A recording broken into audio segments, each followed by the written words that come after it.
আসসালামু আলাইকুম। কেমন আছেন সবাই?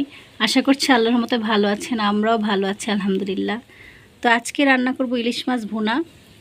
এটা একদম পদ্মার তরতাজা ইলিশ মাছ, সকালে কিনে নিয়ে আসলো। এটা এখন ভুনা করব। আজকে ইলিশ মাছটা আমি একদম অল্প মশলা দিয়ে ভুনা করব।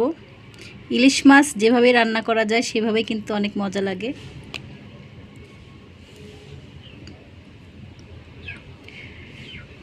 আমি চুলায় একটা কড়াই বসিয়ে দিয়েছি, তেল গরম করতে দিয়েছি। এরপর আমি দিয়ে দিব পেঁয়াজ কুচি। তেল গরম হয়ে গেছে, আমি দিয়ে দিব পেঁয়াজ কুচি। বিসমিল্লাহ।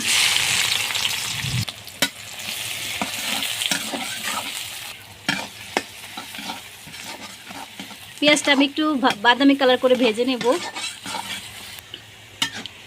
আর এই যে পেঁয়াজটা সুন্দর মতো বাদামি কালার হয়ে গেছে, এখন দিয়ে দেব সামান্য পানি।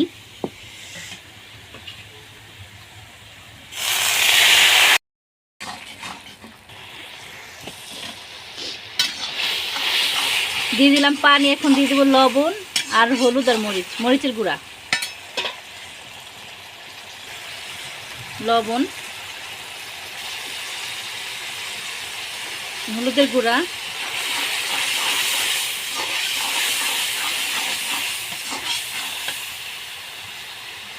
আর মরিচের গুঁড়া। মরিচের গুঁড়া যে যেমন ঝাল খান, কেউ বেশি খায় কেউ কম খায়। আমরা একটু ঝাল বেশি খাই, এই জন্য একটু বেশি দিব। দিয়ে মশলাটা ভালো মতো কষিয়ে নেব।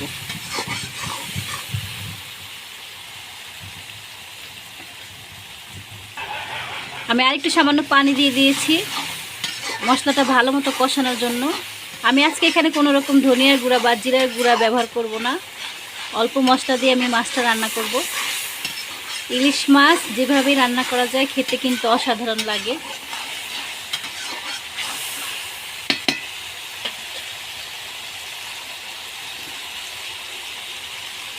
এই যে তেল ছেড়ে আসছে, এভাবে তেল ছেড়ে আসলে পেঁয়াজের উপরে মাছগুলো দিয়ে দিব। বিসমিল্লাহ।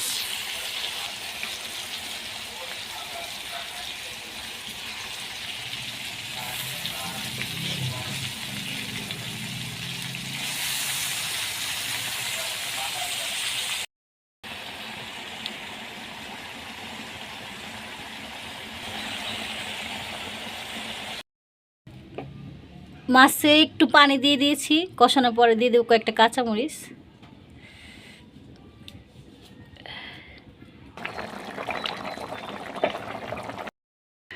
আর ইলিশ মাছটা রান্না করা শেষ। ইলিশ মাছটা আমি একটা বাটিতে নামিয়ে নিয়েছি। ইলিশ মাছটা রান্না করা কেমন হলো অবশ্যই জানাবেন।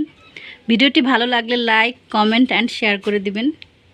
আর সবাই আমার চ্যানেলটা সাবস্ক্রাইব করবেন। সবাই ভালো থাকবেন। আল্লাহ হাফেজ।